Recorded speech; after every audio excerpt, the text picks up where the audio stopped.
যে দোয়াটি পরে ফু দিবেন 7 দিনেই ফলাফল পেয়ে যাবেন। যে কেউ আপনাকে পাগলের মতো ভালোবাসতে বাধ্য হবে।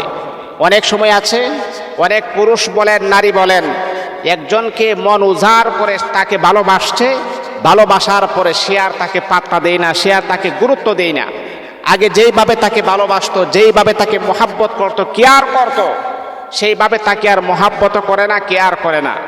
তারপরে অনেক ছেলেরা সিদ্ধান্ত নেই, আমি তাকে মন উজাড় করে তাকে ভালোবেসেছি, এখন যেহেতু সে আমাকে আর আগের মতো কেয়ার করে না, এই জীবন আমি রেখে আমি কি করব, এখন আমি সুইসাইড করব, ফাঁসির কাজটা আমি ঝুলে যাব।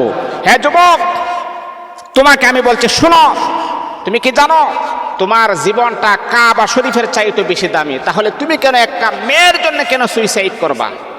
আল্লাহ পাক কি তোমাকে জীবন দিয়েছেন একটা মেয়ের জন্য ইন্তেকাল করার জন্য, সুইসাইড করার জন্য আল্লাহ পাক তোমাকে জীবন দিয়েছেন? হে যুবক শোনো, হতাশাগ্রস্ত হওয়ার কোনো কারণ নাই। এই হতাশা থেকে কিভাবে বের হতে হবে, আপনি যদি আল্লাহ পাকের আয়াতটা যদি আপনি 7 বার পড়তে পারেন, আপনার পছন্দের মানুষকে আল্লাহ পাক হালাল ভাবে আপনার সাথে আমার আল্লাহ মিলিয়ে দিবে। আল্লাহু আকবার। কিন্তু আমার যুবক ভাই শোনো, এই আমার বোন আপনিও শোনেন, এই ছেলেটাকে আপনি এত পছন্দ করেন, ভালোবাসেন, কিন্তু সেই ছেলেটা আপনাকে গুরুত্ব দেয় না, আগের মতো সে আপনাকে পাত্তা দেয় না, আগের মতো সে আপনাকে কেয়ার করে না। তাহলে আপনি কি করবেন?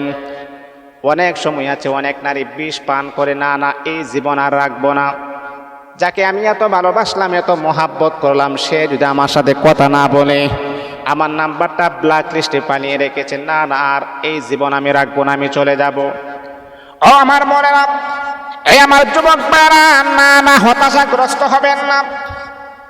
আল্লাহ পাক রব্বুল আলামিন তিনি আমাদেরকে জানিয়ে দিয়েছেন, মনে রাখতে হবে যখনই আপনি আমল করবেন, 5 ওয়াক্ত নামাজ পড়বেন, 5 ওয়াক্ত নামাজ পড়ার পরে আপনি যদি এই সুন্দরভাবে এই আমলটা যদি 7 দিন করতে পারেন, আল্লাহ পাক রব্বুল আলামিন আপনার পছন্দের মানুষটাকে আমার আল্লাহ হালাল ভাবে আমার আল্লাহ আপনার ঘরের ভিতরে পৌঁছায়া দিবেন।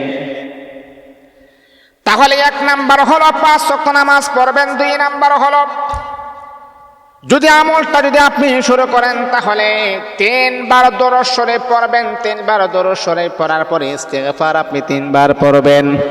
বন্ধু, তারপরে আপনি কুরআনুল কারীমের আয়াত আপনি 7 বার পড়বেন। আল্লাহ তাআলু আলাইয়া ওয়া আতুনি মুসলিমিন, আল্লাহ তাআলু আলাইয়া ওয়া আতুনি মুসলিমিন।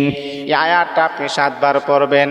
7 বার পড়ার পর আপনি আল্লাহ পাক রব্বুল আলামিনের কাছে দোয়া করবেন, রব্বুল আলামিন আয় আল্লাহ, ওই মানুষটাকে আমি বড় পছন্দ করি, তাকে তুমি হালাল ভাবে আমার কাছে পৌঁছায়া দাও, হারাম ভাবে নয়। আল্লাহ তুমি তাকে হালাল ভাবে তুমি আমার ঘরে পৌঁছায়া দাও। এমন করে করে বান্দা আপনি দোয়া করবেন, আল্লাহ পাক রব্বুল আলামিন হারাম ভাবে নয় হালাল ভাবে আপনার ঘরে আমার আল্লাহ তাকে পৌঁছায়া দিবেন। তারপর হতাশাগ্রস্ত হওয়া যাবে না। একটা নারীর জন্য আপনি ফাঁসির কাস্টে ঝুলতে পারেন না, একটা মেয়ের জন্য আপনি এমন সিদ্ধান্ত নিতে পারেন না। আপনার জীবনটা হচ্ছে কাবা শরীফের চাইতে দামি, তাহলে আপনি কেন এমনটা করতেছেন? আর মনে রাখতে হবে, দুনিয়ার অশান্তি তো আসলেই কোনো অশান্তি না, দুনিয়ার বেজাল তো আসলেই কোনো বেজাল নয়।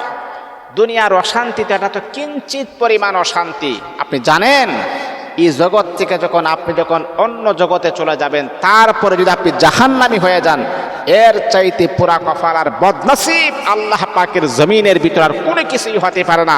ওই সময় আপনি আফসোস করবেন, আহারে দুনিয়াতে যে অশান্তি ছিলাম, এই অশান্তি যদি থাকতো তাহলে তো আর কোনো সমস্যাই ছিল না। এই জন্য মুহতারাম হাজিরিন, দুনিয়ার অশান্তি অশান্তি নয়, কবরের অশান্তি, জাহান্নামের অশান্তি হচ্ছে সব চাইতে বড় অশান্তি। এই জন্য মুহতারাম হাজিরিন, জাহান্নাম থেকে বাঁচার জন্য দুনিয়াতে যদিও অশান্তি হয়, তারপরে কখনো আল্লাহ পাকের বিধান ছাড়া যাবে না ইনশাআল্লাহ।